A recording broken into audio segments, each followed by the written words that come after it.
وزیر داخلہ بلوچستان ضیاء لانگو نے کہا ہے کہ پاکستان میں دہشت گردی میں افغان شہری ملوث ہیں۔ افغانستان سے ہماری دشمنی نہیں، ہم صرف دہشت گردی کے خلاف ہیں۔ جو پاکستان کی طرف میلی آنکھ سے دیکھے گا اسے جواب دیں گے۔ ایڈیشنل چیف سیکرٹری داخلہ حمزہ شفقات نے کہا کہ افغان طالبان کے دہشت گرد حبیب اللہ کو گرفتار کیا۔ حبیب اللہ کا بھائی ٹی ٹی پی کا کمانڈر ہے۔ D I G C T D نے کہا کہ مقدمہ درج کر لیا، دہشت گرد کو عدالت پیش کریں گے۔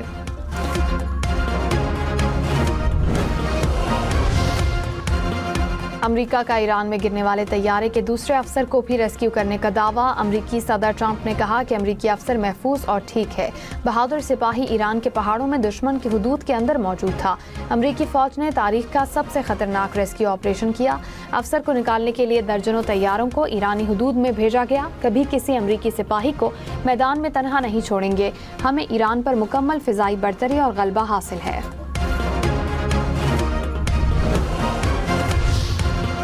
ایران کا 4 امریکی طیارے اور ہیلی کاپٹر مار گرانے کا دعویٰ۔ ترجمان ایرانی فوج کے مطابق اصفہان میں 2 C-130 طیارے اور 2 بلیک ہاک ہیلی کاپٹرز مار گرائے۔ طیارے امریکی فوج کے افسر کے ریسکیو مشن کا حصہ تھے۔ دعوے پر پینٹاگون نے ابھی تک کوئی رد عمل نہیں دیا۔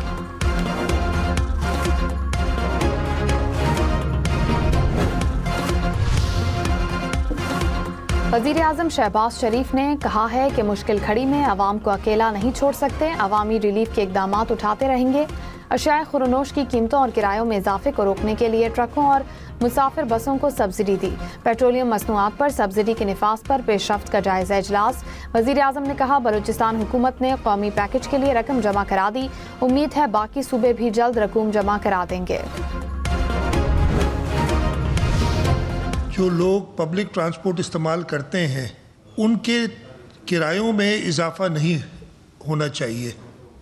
ہم کہیں نقصان ہوگا تو وہ بھی اٹھائیں گے، لیکن کرائے جو 28 فروری سے پہلے نافذ تھے جو کہ نوٹیفائڈ ہیں اس میں اضافہ نہیں کریں گے۔ کراچی، حیدرآباد، سکھر سمیت سندھ بھر میں ٹرانسپورٹرز کا کرایوں میں اضافہ نہ کرنے کا اعلان۔ وزیر اعلیٰ سندھ سے ٹرانسپورٹرز کی ملاقات۔ مراد علی شاہ نے کہا بسوں کے کرائے نہیں بڑھیں گے، ٹرانسپورٹرز کے نقصان کا ازالہ کریں گے۔ رجسٹرڈ بسوں کو 1 لاکھ روپے فراہم کر رہے ہیں، غیر رجسٹرڈ ٹرانسپورٹرز از خود کرایہ بڑھائیں گے تو کارروائی ہوگی۔ اسکول وینز کے کرائے بھی نہیں بڑھنے دیں گے۔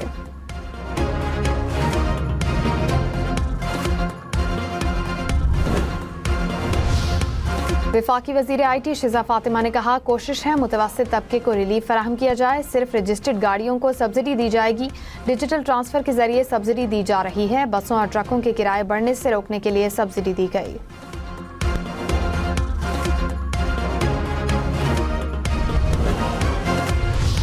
بھارت کا ایک اور فالس فلیگ ڈرامہ بے نقاب۔ سیکیورٹی ذرائع کے مطابق بھارتی وزیر دفاع کی گیدڑ بھبکیاں اور خفیہ ایجنسی کی الیکشن قریب آتے ہی فالس فلیگ آپریشن کی تیاری۔ را سے منسلک بھارتی سوشل میڈیا اکاؤنٹس نے بھی پاکستانی ریاستی اداروں پر بے بنیاد الزامات لگانا شروع کر دیے۔ بھارتی جیلوں میں قید بے گناہ افراد کو نشانہ بنا کر فالس فلیگ ڈرامے کا ماحول تشکیل دینے کی کوشش جاری۔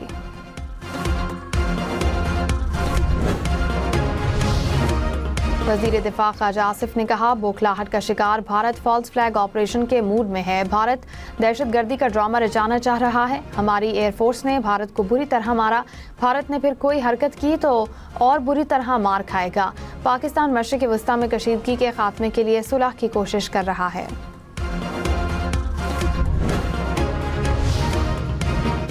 ایران نے امریکی صدر کا 48 گھنٹے کا الٹیمیٹم مسترد کر دیا۔ پاسداران انقلاب نے کہا بنیادی ڈھانچے کو نشانہ بنایا تو حملہ آوروں کو عبرت کا نشان بنا دیں گے، ایران کو شکست دینا صرف خواب ہی رہ جائے گا۔ کویت میں پاور پلانٹس، وزارت تیل کی عمارت اور پانی کے کارخانے پر حملہ، سرکاری عمارتوں اور بجلی پیداواری یونٹس پر ڈرون حملوں کے بعد آگ بھڑک اٹھی۔ ایران کے ڈرون حملوں میں بجلی گھروں اور پانی کے پلانٹس کو بھی نشانہ بنایا گیا۔ حملوں کے بعد بجلی پیداوار کے 2 یونٹس بند کر دیے گئے۔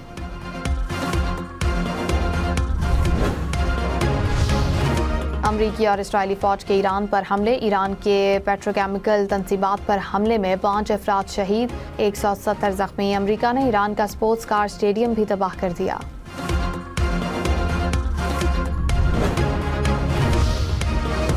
ٹرمپ کا تہران پر حملے میں متعدد ایرانی فوجی کمانڈرز کے قتل کا دعویٰ، حملے کی ویڈیو سوشل میڈیا پر جاری، کہا ایران کی ناقص اور غیر دانشمندانہ قیادت کو نشانہ بنایا۔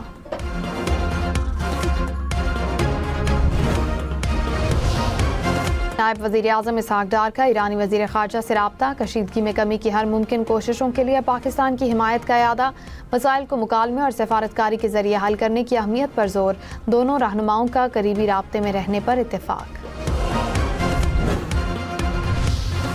جنگ کے خاتمے کے لیے پاکستانی سفارتی کوششوں کی پذیرائی، پاکستان کے بطور ثالث کردار ادا کرنے پر دنیا بھر میں تعریف، بھارتی جریدے فرسٹ پوسٹ کا پاکستان کی کوششوں کا اعتراف، کہا پاکستان نے چیلنجز کے باوجود ڈائیلاگ اور سفارتکاری کے لیے عزم کا اظہار کیا، ایران نے پاکستانی جہازوں کو ابنائے ہرمز سے گزرنے کی اجازت دے کر پاکستان پر اعتماد کا اظہار کیا۔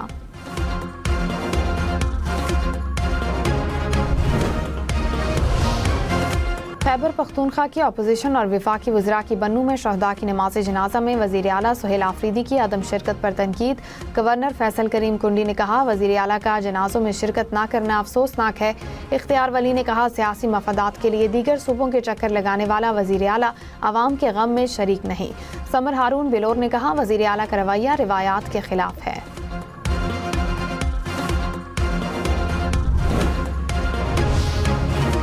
فیول مہنگا ہونے پر پی آئی اے نے تمام رعایتی چھوٹ واپس لے لی، مختلف شعبوں کے افراد کو ملنے والا ڈسکاؤنٹ ختم، student, senior citizen, journalist, A S F اہلکاروں کو اب ڈسکاؤنٹ نہیں ملے گا۔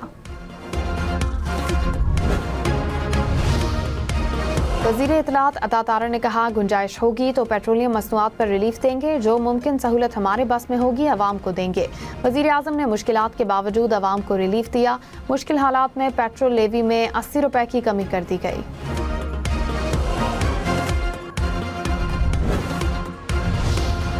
پشاور، مردان، سوات سمیت خیبر پختونخوا بھر میں موٹر سائیکل اور رکشہ چلانے والوں کو 2000 روپے ملیں گے، حکومت کا احساس فیول سپورٹ پروگرام شروع کرنے کا فیصلہ، شہری دستک ایپ کے ذریعے رجسٹریشن کرا کے ریلیف لے سکیں گے۔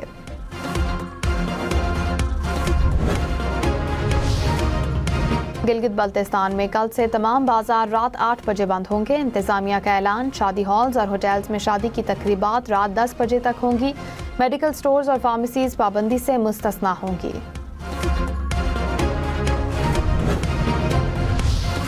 وزیر اعلیٰ سندھ مراد علی شاہ نے کہا کہ این ایف سی سے کچھ نہیں لے رہے، این ایف سی کو تبدیل کر دیا جائے تو بہتر ہوگا، سندھ حکومت سبسڈی کی مد میں وفاق کو 14 ارب روپے دے گی۔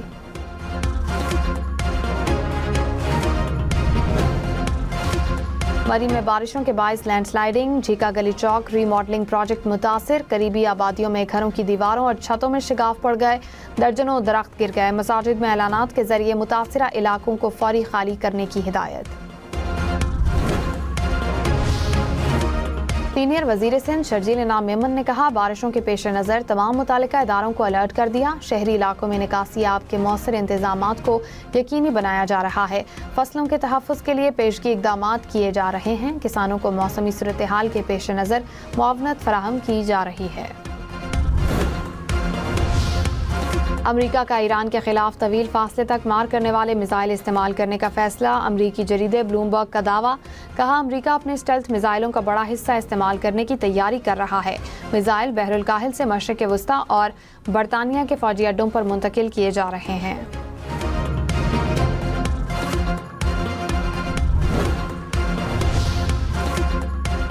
ایران کے سابق جنرل قاسم سلیمانی کی صاحبزادی نے امریکی دعوے کی تردید کر دی، کہا امریکہ نے جن 2 خواتین کو گرفتار کیا ہے ان کا شہید قاسم سلیمانی کے خاندان سے کوئی تعلق نہیں، امریکہ نے قاسم سلیمانی کی بھانجی اور نواسی کو گرفتار کرنے کا دعویٰ کیا تھا۔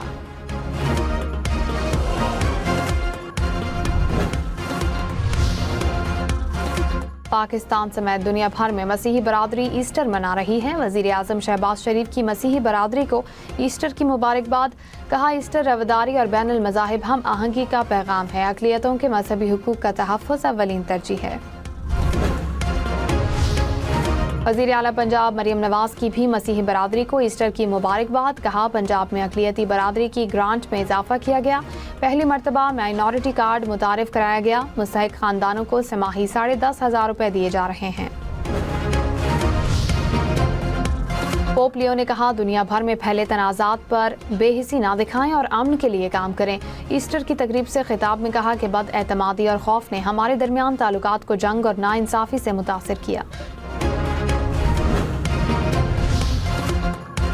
وزیر داخلہ محسن نقوی کی راولپنڈی میں تبلیغی مرکز آمد، تبلیغی جماعت کے اکابرین سے ملاقات، غیر ملکی اکابرین نے ویزوں کے اجراء میں تعاون پر شکریہ ادا کیا۔ محسن نقوی نے کہا غیر ملکی وفود کو ویزے کے حصول میں مکمل سہولت فراہم کی جائے گی۔ پاکستان کا لبنان میں انڈونیشین امن دستوں پر حملے پر تشویش کا اظہار۔ پاکستانی مندوب عاصم افتخار نے کہا حملہ سلامتی کونسل کی قراردادوں اور بین الاقوامی انسانی قانون کی سنگین خلاف ورزی ہے، واقعے کی فوری اور شفاف تحقیقات کی جائیں۔